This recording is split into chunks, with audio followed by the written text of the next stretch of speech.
Hey everyone, Brian here from Vintage Classic Specialist. Happy Friday to everyone. Time for another episode of Day in the Life of Vintage Classic Specialist. Daily updates here from our little VW shop, which, by the way, is pretty crowded right now. So usually when I'm filming these videos, at least one or two of these cars would be outside and then they come in before I go home. But Mr. Rene is actually putting some color right now on the 70 Ghia, and so we just wanted to get these ones in just in case there's any overspray or anything. Obviously we have like a filter and stuff like that on the booth, but still a better idea to put these cars inside. So anyhow, by the way, that car geez guys, so let me talk a little bit about it. I can't show it right now because he is literally painting right now. However, what I can say is that he is right now laying down a coat of white on the car. So if you know the car, I'm talking about the 70 Ghia, which is going to be the very awesome signal orange color. It's like a traffic cone almost. Anyway, but for that color to look right, you can't really just put it over a gray primer because those kind of like lighter colors like that, they tend to kind of show what's under them, and so it would take many coats to like really make the color look right, going right over the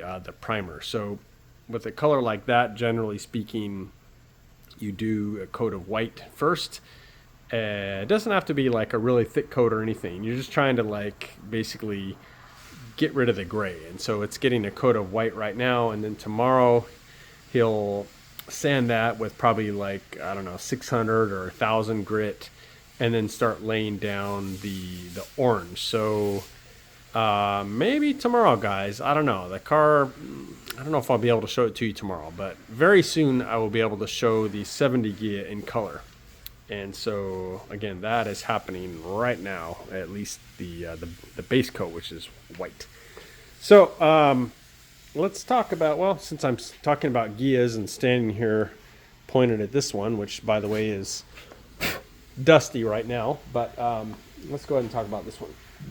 So Santiago pretty much finished the interior on this one today. Just some last little details here on the carpet. And there you guys go. So we are actually going to be using the correct rubber floor mats in here, which apparently have only been available for these cars for about 5 or 6 years. Previously they weren't available. So it's actually cool that somebody's making those now for Karmann Ghias. Of course, they've been available for Beetles for ages, but yeah, they are available now for Karmann Ghias, at least as of the recent years. Didn't used to be, but so yeah, it's actually going to get the correct black rubber floor mats here, so that's going to look good.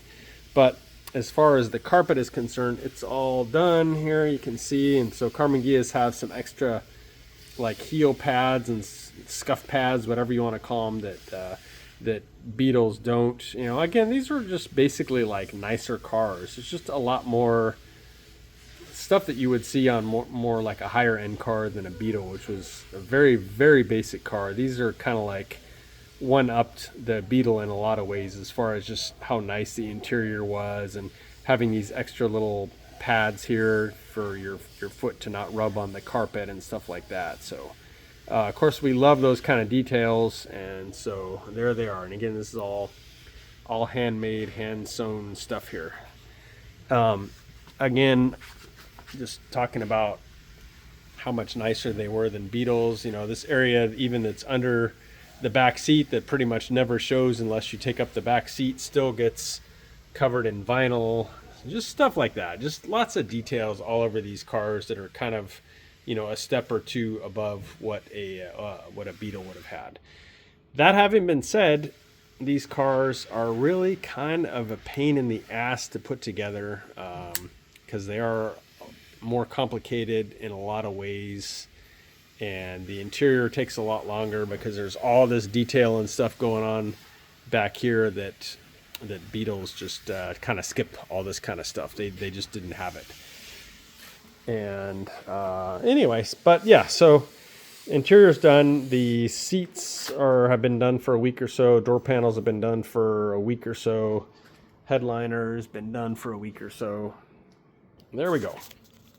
So that was Santiago's day, wrapping this up. And then he actually started, the owner of the 70 Ghia, the one that's being painted right now, they haven't picked out the actual upholstery yet that they want to use. However, Santiago, when he finished up with this one, he went ahead and started stripping the old upholstery off the seats. And as usual, they had some like broken springs. Not too much. You know, this car was actually so I'm not talking about this car right now. I'm talking about the 70 Ghia, the one that's getting painted right now.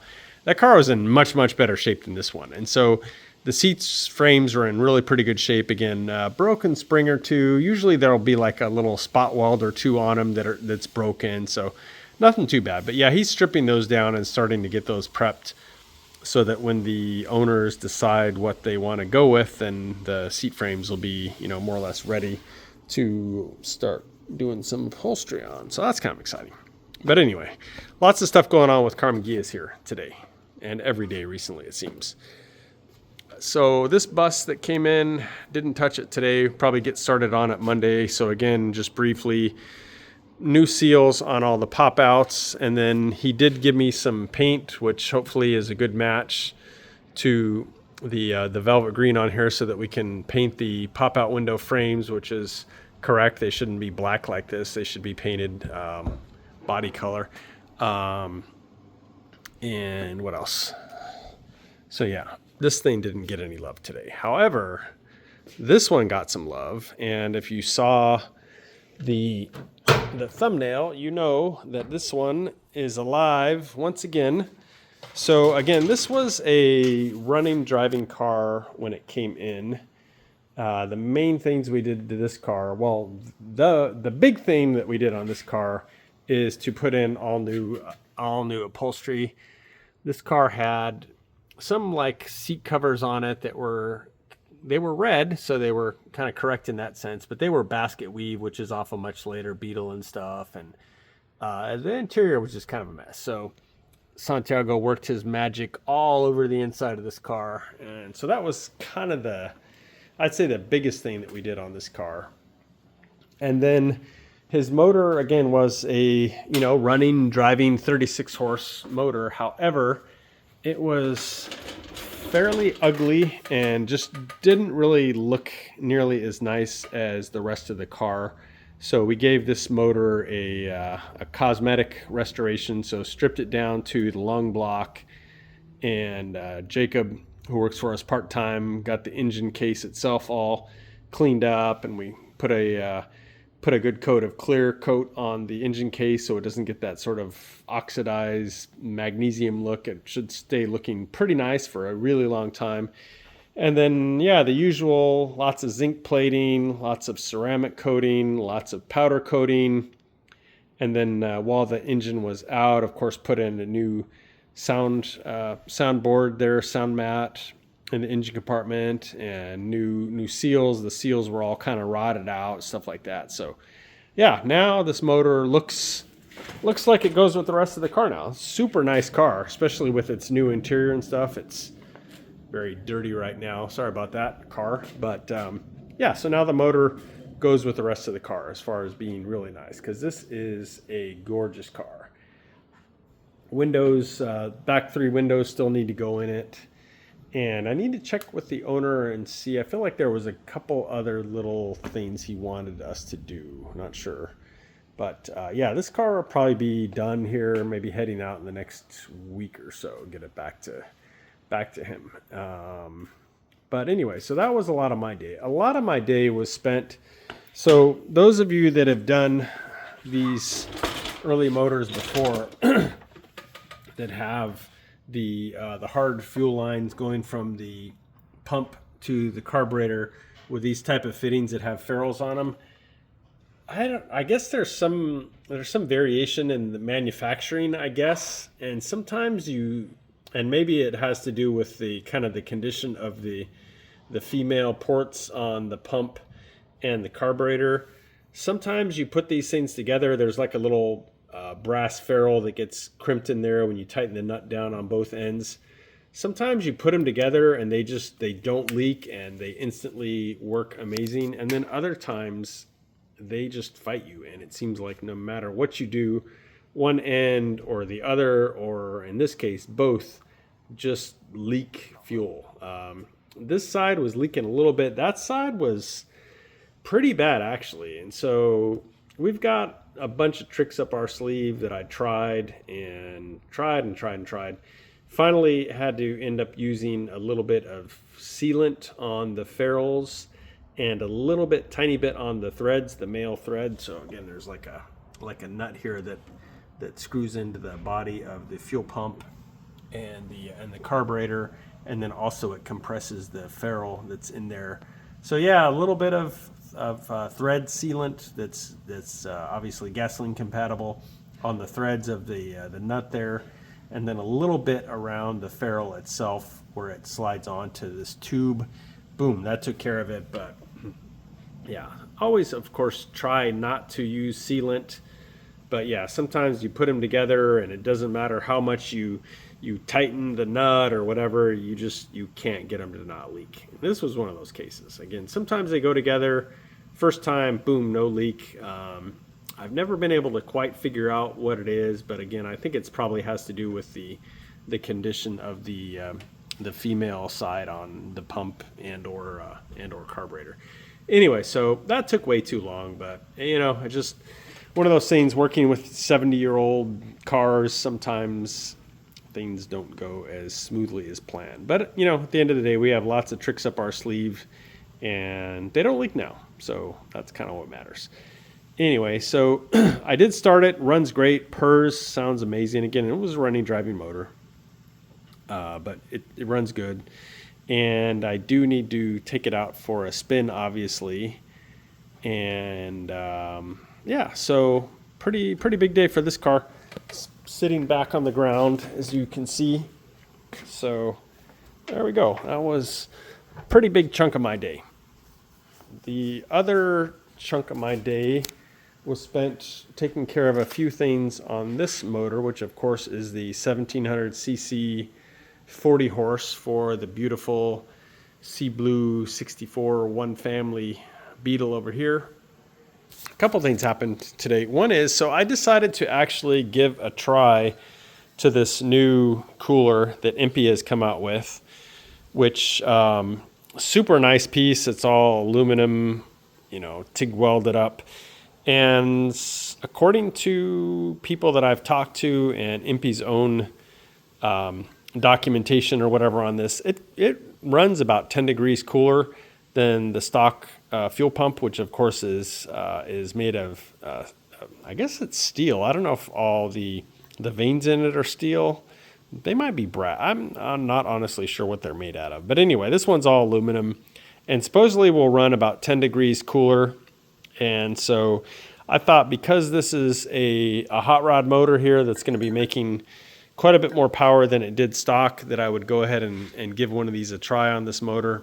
Not converting this motor to doghouse style cooling, wanted to retain the stock tins and stuff like that. So decided to go ahead and give one of these a try. So I'm kind of anxious to use it and see. Of course, this car doesn't have an oil temperature gauge on it, so it would be a little hard to tell how cool it's actually running, other than like the dipstick test where you run it and you grab a hold of the dipstick and you see how hot it feels.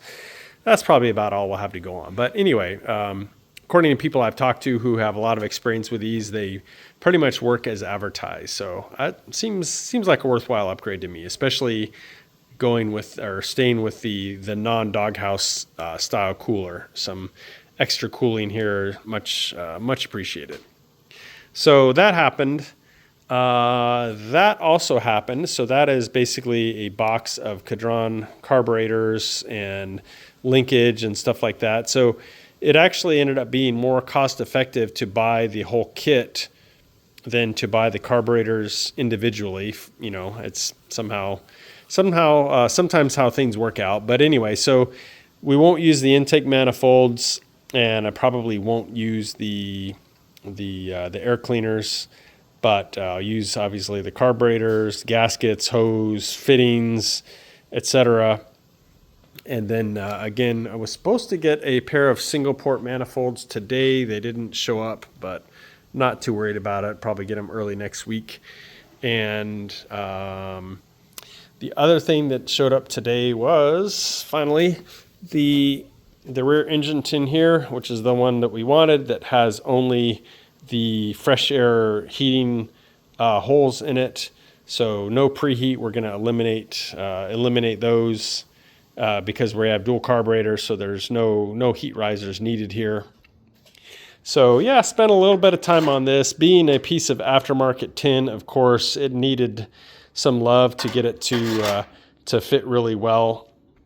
And so I spent quite a bit of time going in and kind of massaging things. These parts here were sitting at a really funny angle, so I went and kind of straightened those out and test fit them with the other pieces of tin that this interfaces with here, and got it to fit nice, and checked everything, and had to grind out a little bit of a round spot right here where the oil breather kind of goes down. It was covering part of the hole that's formed by the other pieces in this area. So little stuff like that. Other thing I did was sort of like deburr it. These things are made out of stamped steel, and so with stamped parts, a lot of times on one side of the stamping you have like a very sharp edge. So the edges of these holes here were basically like razors. So I kind of went in and spent some time deburring those and deburring pretty much most of the other edges just to get those really sharp edges off of them. And then again, kind of body work, getting it to fit better and stuff like that. So finally have all the tin for this motor now here in this pile. So probably first thing Monday morning, this pile of tin for this motor, excuse me, we'll go over to Americoat for powder coating. And I still need to pick up the muffler for this. I've decided to go with the Arboth style muffler with the dual tips. So basically like two pea shooters on each side. And yeah, I think that's it. Those manifolds should be coming and should have this thing together pretty soon. Still need to 100% decide on the distributor that I want to use. But yeah, other than that, this motor should be coming together pretty fast now. So I think that is it for today, guys. I will be in tomorrow for, excuse me, for part of a day. So please look out for that episode airing tomorrow sometime. So in the meantime, guys, thank you very much for watching, and we'll see you again soon.